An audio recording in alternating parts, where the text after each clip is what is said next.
finished. Order! Order! Can the Minister categorically say that there is no connection between this case and Dr. Skews's sudden retirement at the age of 50? Why is the Minister reluctant to meet Mr. Mullin?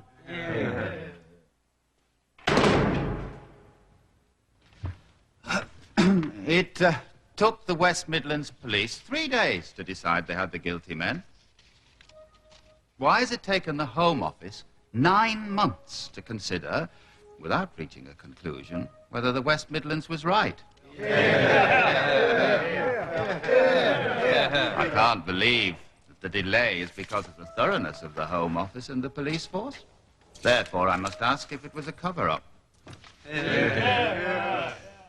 Even with the advance copy of Mr. Mullin's book, it has only been a matter of a few weeks that we have had the fresh evidence. Apart from anything else, it would be disrespectful, given the amount of work that has gone into it, if the matters that were new within it were not subject to full and careful consideration. Next business, please.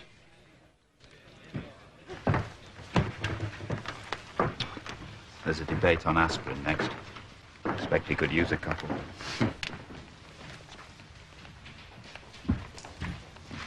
You'd better come and see me. I thought you'd like to satisfy yourselves that I wasn't having you on. People fabricate all kinds of things to advance their case. I don't think anyone is questioning your motives. The alternative is that I've been set up by the IRA. Now, I've gone to a great deal of trouble to ensure that that's not the case, of course. You'll note that most of the people concerned had no warning of my arrival on their doorstep, including the man who planted the bombs. But I concede that it's a possibility you might want to examine.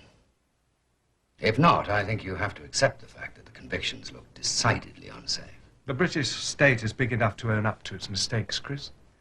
If these men are innocent, they'll be released. Let me be quite clear about that. A minister is only a custodian. We all pass on, and others assume the responsibilities of office. We really must do what is right. I take it you'd be willing to be interviewed by the West Midlands Police? Of course. Should I bring a lawyer? Sorry, I didn't get the lady's name. Gareth Pierce. Mrs. Pierce is Paddy Hill's lawyer. I was anxious to have an independent record of this meeting. Yes, yes, I think we all know why we're here.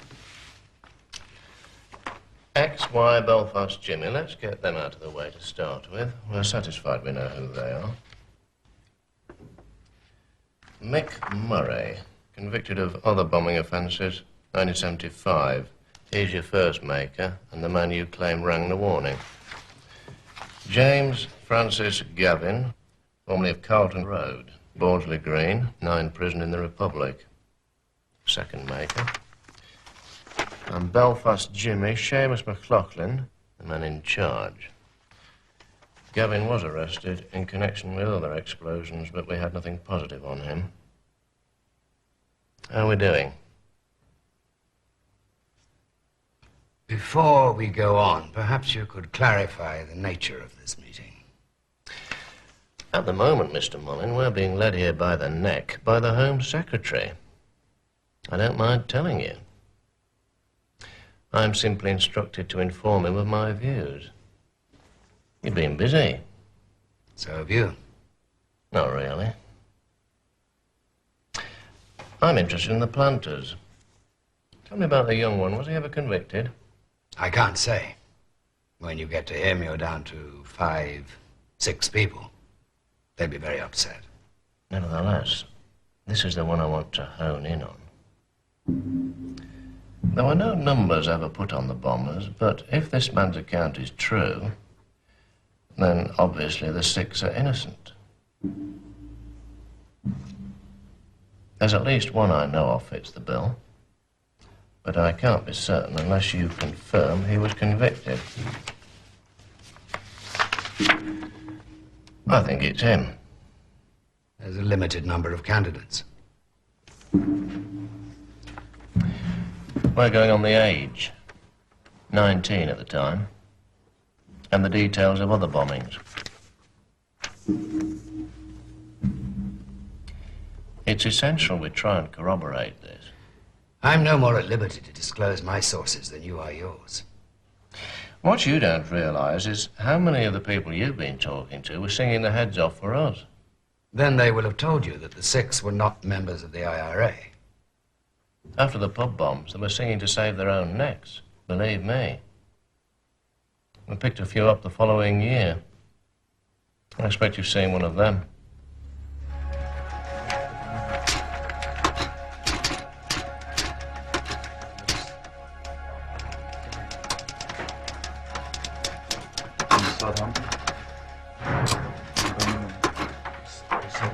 What about the second planter? Zed. You say very little about him. There's a limited number of candidates. One. Michael Christopher Hayes. You haven't answered my question. Am I to understand that the police now accept that the Six were not members of the IRA? We never said there were. Yes, you did.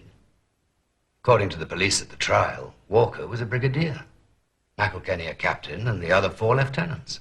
I can give you chapter and verse on that. Perhaps you care to name a single bombing that was carried out by people who weren't in the IRA. That's not in my remit. Superintendent Meffin is remarkably well informed. I don't want to know, Chris. Anonymous confessions aren't evidence. It won't get the Six back into court. Yes, but you do realize that if he's right, and I'm not saying that he is, it would mean that the police have known who planted the bomb for some considerable time. Get a load of this, Home Office. I'm sorry to say there was an error in the information provided to World in Action scientists. The strength of the caustic soda solution was given as 1%. Subsequently, when further inquiries were made about Dr. Skewes' method, it became apparent the concentration used was almost certainly, mind, 0.1% and not 1%. Good, eh? Gets forensics off the hook. If 1% works with playing cards, you can bet your sweet life that 0.1% won't. No. Who do they think they are? Talk about shifting the goalposts.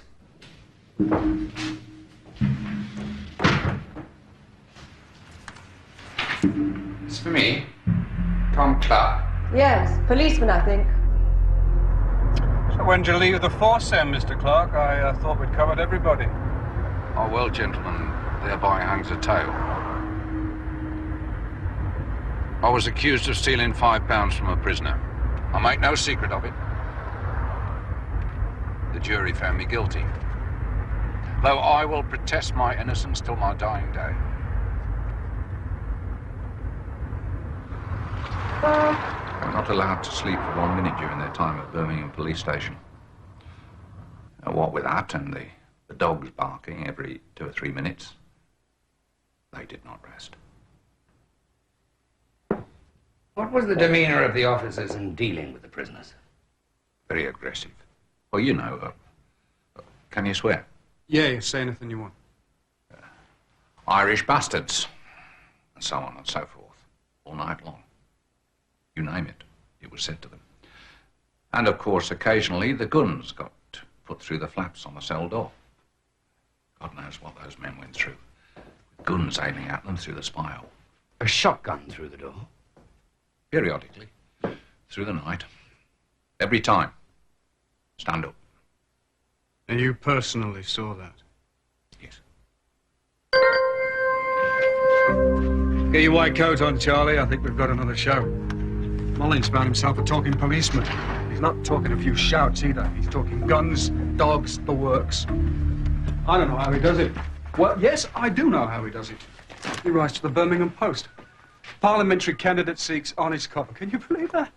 The forensics. After months of careful research, the Home Office has decided to change the formula. That's ridiculous. It was checked at the trial. So, find out who checked it and get him on camera.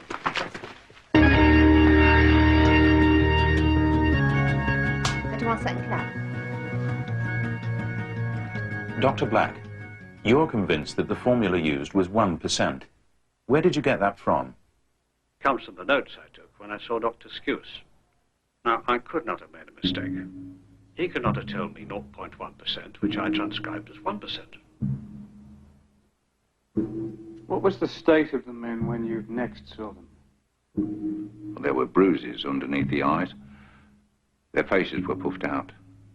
There were physical changes. Physically, they were different men from the Friday night. No question of it. Will the Minister confirm that the retirement of Dr. Skuse, 3 days after the World in Action programme, was far from voluntary? Is not this matter being hushed up to avoid a scandal? No, I utterly repudiate any suggestion that this matter has been hushed up. Miller's getting rattled. First he tells the House that Skuse was pensioned off with limited efficiency.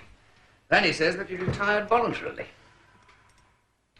As for the Home Secretary, it seems that he's been frustrated in his efforts to reach a speedy decision because we keep pestering him with more evidence.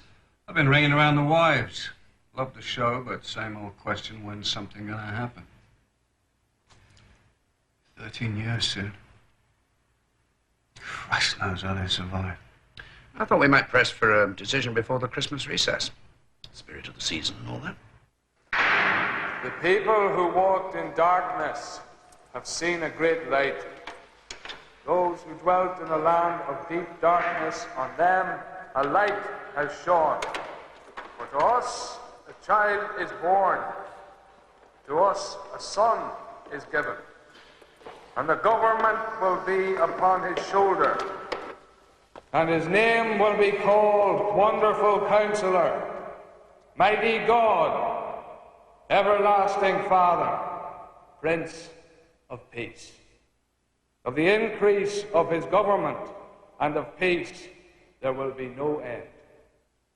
On David's throne he will reign, and over his kingdom, to establish it and to uphold it with justice and righteousness. From this time forth and forevermore, the zeal of the Lord of hosts will do this. It's the same old story. Get the police in to crawl all over the evidence and discredit the witnesses. I've never heard an inquiry called the same day a case is referred. At least that's original. So, more policemen. Well, there were bruises underneath the eyes. Their faces were puffed out. There were physical changes. At that time, I was approached by the World in Action team at Granada, the program, to ask if I would be prepared to give them an interview.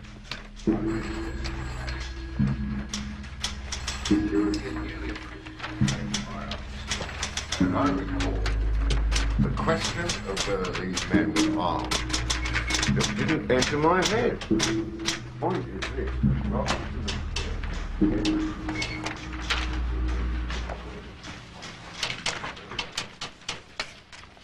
You got this one? Timetable of interviews.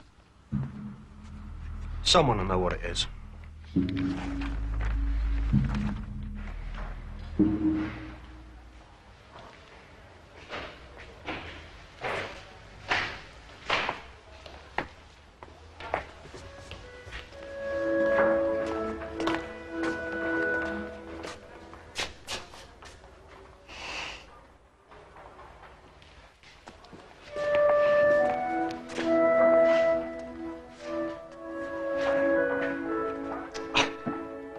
Brought some tea and biscuits.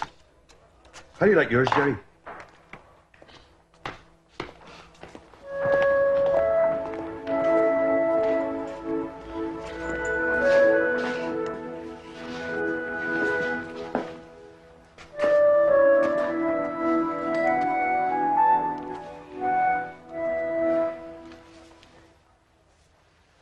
Have you heard these two have got religion?